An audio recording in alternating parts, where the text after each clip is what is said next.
નમસ્કાર દર્શક મિત્રો, આપ સૌનું સ્વસ્તિક ગુજરાતીમાં ખૂબ ખૂબ સ્વાગત છે। આજે આપણે સાંભળીએ જીવંતિકા વ્રત કથા। શ્રાવણ માસના પ્રથમ શુક્રવારથી આ વ્રતની શરૂઆત થાય કે કરાય છે।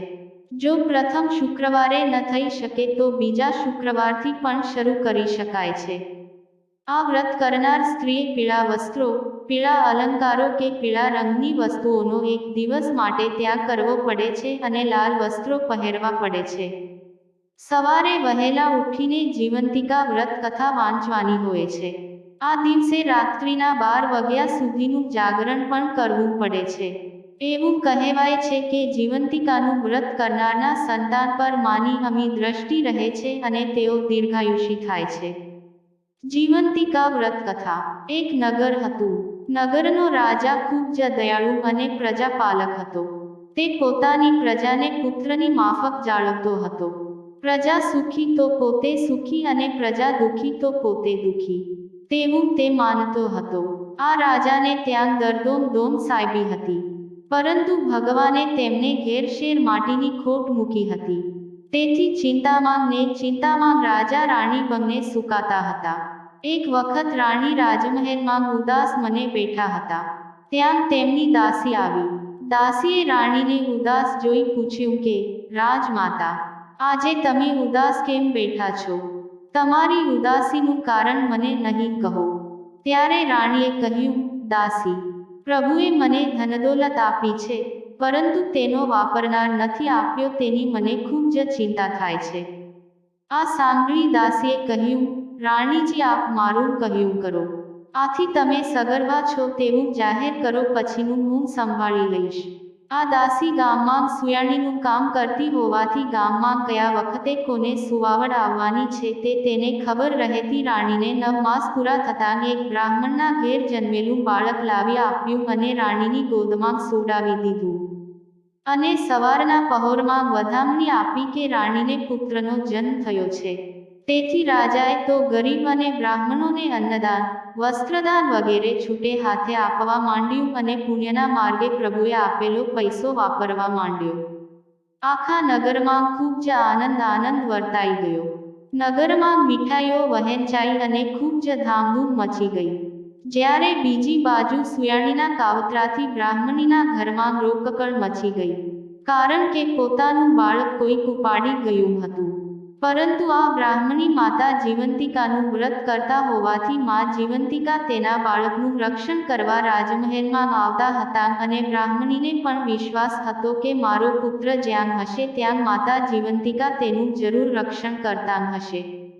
આ બાજુ બ્રાહ્મણનો પુત્ર રાજમહેલમાં રાજકુમાર તરીકે દિવસે દિવસે મોટો થવા લાગ્યો। રાજકુમાર બધી જ વિદ્યામાં ખૂબ જ પ્રવીણ હતો। સમયે રાજાનું અવસાન થતાં તેના પિતાનું રાજ્ય તેને મળ્યું। તે પણ પોતાના પિતાની જેમ પોતાની પ્રજાને પુત્રની માફક સાચવતો હતો। તેણે પોતાના પિતાનું શ્રાદ્ધ કરાવવા ગયાજી જવાનો વિચાર કર્યો। તેથી તેની માતાની રજા લઈ પિતાનું શ્રાદ્ધ કરવા ગયાજી ચાલી નીકળ્યો। તે ચાલતો જ્યાં રાત પડતી ત્યાં વિસામો લેતો। સવારે આગળ ચાલી નીકળતો હતો। એક દિવસ એક ગામમાં રાત પડી। તેણે ગામમાં રહેવાનો વિચાર કર્યો। તે તો ગામમાં જઈ એક શેઠના ત્યાં જઈ સાગ કર્યો। અરે, ઘરમાં કોઈ છે કે નહીં? ત્યારે મકાન માલિક બહાર આવી, કોણ છે ભાઈ? તું ક્યાંથી આવે છે? કોનું કામ છે તારે? રાજકુમાર બોલ્યો કે હું એક અજાણ્યો મુસાફર છું। રસ્તામાં રાત પડી ગઈ હોવાથી તમારા ગામમાં રાત રહેવાનો વિચાર કર્યો અને તમારા ઘેર આવી સાગ પાડ્યો। આજની રાત મને રહેવા દો તો તમારી મોટી મહેરબાની માનીશ। હું ઉજ્જૈન નગરીથી આવું છું। સવારે ચાલ્યો જઈશ। શેઠ કહે, ખુશીથી રહે ભાઈ, આ તારું જ ઘર છે। એમ કહીને તેનો સત્કાર કર્યો અને તેને જમવા રસોઈ બનાવી જમાડ્યો અને બહાર ઓટલા ઉપર પથારી કરી આપી। આથી રાજકુમાર થાક્યો પાક્યો હતો, તેથી ઘસઘસાટ ઊંઘી ગયો। આ બાજુ વાણિયાની વહુને સુવાવડ આવી હોવાથી તેના દીકરાની છઠ્ઠી હતી।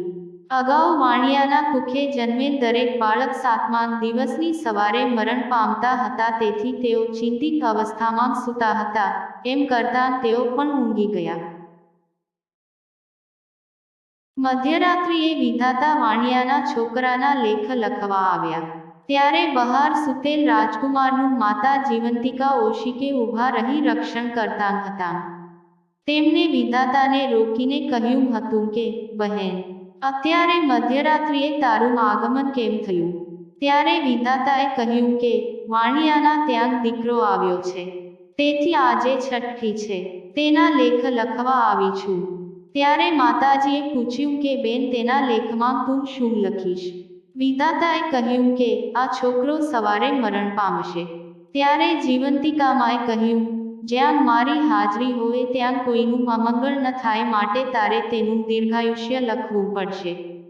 ત્યારે વિધાતાએ કહ્યું કે, મારે તેના લેખમાં હોય તે જ લખવું પડે. માટે માતાજી બોલ્યા, તારી ઈચ્છા કદી પૂરી થશે નહીં. ત્યારે દીર્ઘાયુષ્ય લખ્યું. સવારે વાણિયાના ઘરના ઉઠ્યા ત્યારે પોતાના બાળકને જીવતું જોયું. તેથી તેઓ સૌ ગાંડા ઘેલા થઈ ગયા હતા. આ અગાઉ જન્મેલા દરેક બાળક 7મા દિવસના સવારે મરણ પામતા હતા. તેઓ પોતાના ઘેર આવેલા મુસાફરને સારા પગલાંનો ગણવા લાગ્યા. આથી તેઓ ખૂબ જ આદર સત્કાર કર્યો અને રાજકુમારે જવાની રજા માંગી ત્યારે તેને રહેવા માટે ખૂબ જ આગ્રહ કર્યો. ત્યારે રાજકુમારે કહ્યું કે, હું મારા પિતાનું ગયાજી શ્રાદ્ધ કરવા જાઉં છું. હું જ્યારે મારા દેશમાં પાછો જઈશ ત્યારે તમારા ઘેર જરૂર આવીશ. જ્યારે બ્રાહ્મણ પુત્ર રાજકુમાર તેના પિતાનું બ્રાહ્મણીની મદદથી શ્રાદ્ધ પિંડદાન આપે છે, ત્યારે તેને પાણીમાં એકને બદલે 2 હાથ દેખાય છે. તેનું રહસ્ય તેને સમજાતું નથી અને પંડિતોને કારણ પૂછ્યું તો ચૂપ રહ્યા. રાજકુમારે ખૂબ જ આગ્રહ કર્યો ત્યારે પંડિતોએ કહ્યું કે, એક હાથ કોઈ દેવીનો હોય તેવું લાગે છે. રાજકુમારે શ્રાદ્ધ કર્યા બાદ લગભગ 1 વર્ષ જેટલો સમય તીર્થયાત્રામાં ગાળ્યો અને પછી ઘેર જવા નીકળ્યો, પરંતુ મનમાં પેલા 2 હાથની શંકા જતી નથી. એક પછી એક ગામ વટાવતો પેલા વાણિયાના ગામમાં આવ્યો અને વાણિયાના ઘેર ગયો. ત્યારે પણ તેની પત્નીને બીજો પુત્ર જન્મ્યો. તેની છઠ્ઠી હતી. વિધાતા આજે લેખ લખવા આવવાના હતા. ખરા સમયે રાજકુમારને આવેલી જોઈ વણિક શેઠ તો ગાંડો ઘેલો થઈ ગયો. તેણે રાજકુમારનો આદર સત્કાર કર્યો. રાજકુમાર રાત્રે ઘરના ઓટલા ઉપર પથારી કરી સૂતો હતો અને માતા જીવંતિકા રાજકુમારનું રક્ષણ કરતા હતા. આજે પણ વિધાતા દેવી છઠ્ઠીના લેખ લખવા આવ્યા ત્યારે માતાજીએ આડું ત્રિશૂલ ધર્યું અને પૂછ્યું, આજે કેમ તારું આગમન અહીંયા છે? ત્યારે વિધાતા દેવીએ કહ્યું કે, આજે વાણિયાના દીકરાની છઠ્ઠી છે, તેથી લેખ લખવા આવી છું. પણ મોટી બહેન, આજે તમને અહીંયા જોઈ મને ખૂબ જ નવાઈ લાગી છે. તમારું અહીંયા હાજર રહેવાનું કારણ મને કહો. જીવંતિકામાએ કહ્યું કે, હે બહેન, આ રાજકુમાર સૂતો છે તેની માં મારું વ્રત કરે છે, અને જે સ્ત્રી શ્રદ્ધાપૂર્વક વ્રત કરે છે તેના બાળકનું રક્ષણ કરવાની મારી ફરજ છે. આથી મારી હાજરી અહીંયા છે. હે બહેન, તું મને કહે કે છોકરાના લેખમાં શું લખવાની છે?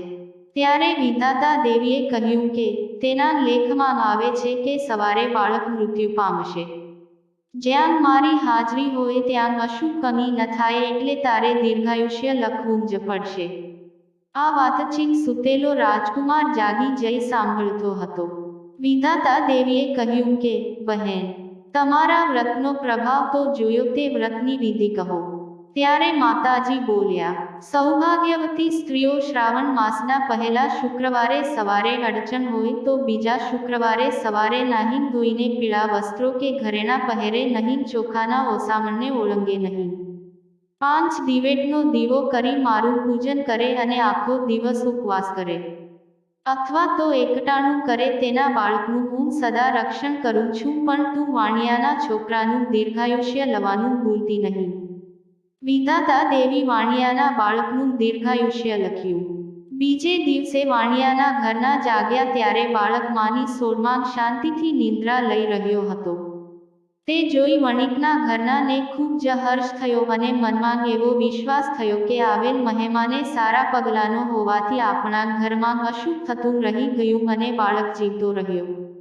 સવારે રાજકુમારે જ્યારે પોતાના ઘેર જવાની રજા માગી ત્યારે વાણિયાએ રોકાઈ જવા ખૂબ આગ્રહ કર્યો, પણ વણિકની રજા લઈ પોતાના નગરમાં જવા રવાના થયો અને સાંજે પોતાના મહેલે આવ્યો. ત્યાં સુધી તેના મનમાં જીવંતિકામાં અને વિધાતા દેવીનો થયેલો વાર્તાલાપ રમતો હતો અને તેથી જ તે મહેલે જઈ તરત પોતાની માતાને પ્રશ્ન પૂછ્યો કે માં, તમે કોઈ વ્રત કરો છો? ત્યારે રાજમાતાએ કહ્યું કે બેટા, હજુ સુધી મેં કોઈ વ્રત કર્યું નથી. રાજકુમારના મનમાં વિચાર આવ્યો કે આ મારી જન્મદાતા માં નથી. તેણે પોતાની જન્મદાતા માં શોધવા એક યુક્તિ રચી. શ્રાવણ માસનો પ્રથમ શુક્રવાર આવતા તેણે આખા નગરમાં ઢંઢેરો પીટાવ્યો કે આજે સાંજે 5 વાગે રાજમહેલમાં જમણવાર હોવાથી દરેક સ્ત્રીઓએ ખાસ પીળા રંગના વસ્ત્રો પહેરીને જમવા આવવું. સાંજે બધા જમવા આવ્યા. રાજકુમાર પ્રવેશદ્વાર પાસે આરામ ખુરશીમાં બેઠા બેઠા ધ્યાન રાખે છે કે પીળા વસ્ત્રો કોને નથી પહેર્યા. બધા જમીને જતા રહ્યા છતાં પીળા રંગ વગરના કપડાંવાળી સ્ત્રી જોવામાં નહીં આવતા તેઓ ગામમાં સિપાઈ મારફત તપાસ કરાવી કે આજે જે ગામમાંથી જમવા ન આવ્યું હોય તેને લઈ આવો. થોડીવાર બાદ એક સિપાઈ આવી કહેવા લાગ્યો કે એક બ્રાહ્મણ સ્ત્રી જમવા નથી આવી. તેથી શ્રાવણ માસના પ્રથમ શુક્રવારે વ્રત હોવાથી હું પીળા વસ્ત્રો પહેરતી નથી, તેથી હું જમવા નહીં આવું. રાજકુમારને લાગ્યું કે જરૂર આ બ્રાહ્મણી જ મારી માતા હોવી જોઈએ. તેણે સિપાઈ જોડે લાલ રંગના વસ્ત્રો પહેરી માતા જીવંતિકામાનું નામ લઈ તે જમણવારમાં આવવા માટે નીકળી. રાજમહેલમાં પ્રવેશ દ્વાર પાસે પહોંચી રાજકુમાર આરામ ખુરશીમાં બેઠો હતો. તેને જોતાં જ તેના થાનમાંથી દૂધની શેર છૂટી અને રાજકુમારના મોહમાં જઈને પડી. તરત જ રાજકુમાર માં કહીને તેને ગળે વળગી પડ્યો. પછી તે પોતાની માતાને મહેલમાં લઈ ગયો અને કહ્યું કે માં, તું મારી જન્મદાતા માં છે. આજથી તારે મારા મહેલે રહેવાનું. આમ કહી પોતે ગયાજી ગયો હતો અને જીવંતિકા માં અને વિધાતા દેવી વચ્ચે થયેલી વાત કરી સંભળાવી. બ્રાહ્મણીને હવે ખ્યાલ આવ્યો કે દાયણે કપટ કરી પોતાની ગોદમાંથી બાળકને ઉઠાવી રાણીની ગોદમાં સુવાડી દીધો હશે અને દાયણે રાણીને પુત્ર ન હોવાથી ધનની લાલચે આ કામ કર્યું હશે તેવું તેના મનમાં થયું. જે થયું તે મારા માટે, કારણ કે આજે તેનો પુત્ર ઘેર હોત તો મોટો રાજા ન બની શક્યો હોત અને માતા જીવંતિકાને પ્રતાપે તેનો પુત્ર મોટો રાજા બન્યો. આમ માતા પુત્રનું મિલન પણ થયું. આ વાત રાણીને પૂછતા આ વાત સાચી છે તે કહી બતાવ્યું. જીવંતિકા માતાનો આવો પ્રભાવ નજરે નિહાળીને ગામની દરેક સ્ત્રીઓ જીવંતિકા માનું વ્રત કરવા તૈયાર થઈ અને રાજકુમારની માતા બ્રાહ્મણીને કહેવા લાગી કે બહેન, અમારે પણ આ જીવંતિકા માનું વ્રત કરવું છે તો તેની વિધિ કહો. બ્રાહ્મણીએ કહ્યું કે હે બહેન, તમે ઘણી જ ખુશીની વાત કહી. જુઓ, જીવંતિકા માતાનું વ્રત શ્રાવણ માસના પ્રથમ શુક્રવારે કરવામાં આવે છે. તે દિવસે પીળા વસ્ત્રો કે ઘરેણાં પહેરવા નહીં, ચોખાનું ધોવરામણ ઓળંગવું નહીં, સવારે વહેલા ઉઠી નાહી ધોઈને પવિત્ર થઈ માતા જીવંતિકાના નામનો 5 દિવેટનો દીવો કરવો. માનું ધ્યાન ધરી અને પૂજન કરવું અને પોતાના બાળકનું રક્ષણ કરવા માટે પ્રાર્થના કરવી. ત્યારબાદ સાકાર નાખેલો કંસાર ધરાવી તે ધરાવેલા કંસારનું એક ટાણું ભોજન કરવું. આ વ્રત 9 વર્ષ સુધી શ્રાવણ માસના પ્રથમ શુક્રવારે કરવાથી વધારે ફળ આપે છે. 9 વર્ષ બાદ વ્રતનું ઉજવણું કરવું. સ્ત્રી જો પૂર્ણ શ્રદ્ધાથી જીવંતિકા માનું વ્રત કરે તો માં તેના બાળકનું હંમેશા રક્ષણ કરે છે અને વિખૂટા પડેલા પોતાના સંતાનો આપોઆપ મળી આવે છે. મારો પુત્ર પણ મને જીવંતિકામાએ આપોઆપ પાછો મેળવી આપ્યો છે. તે તમે બધા જાણો છો, માટે દરેક બહેનોએ જેટલા બને તેટલા શ્રાવણ માસના શુક્રવારે આ વ્રત કરવા. તમારા સર્વનું કલ્યાણ થશે. ત્યારથી દરેક સ્ત્રીઓ માતા જીવંતિકાનું વ્રત કરવા લાગી. હે જીવંતિકા માં, તમે જેવા બ્રાહ્મણીને ફળ્યા તેવા તમારી વાર્તા લખનાર, વ્રત કરનાર, સાંભળનાર સર્વેને ફળજો અને સર્વેના બાળકોનું સદા રક્ષણ કરજો. જય જીવંતિકા માં. દર્શક મિત્રો, જો તમને આ વિડીયો પસંદ આવ્યો હોય તો પ્લીઝ લાઈક, કમેન્ટ, શેર અને સબસ્ક્રાઇબ અવશ્ય કરજો. આભાર. આવજો.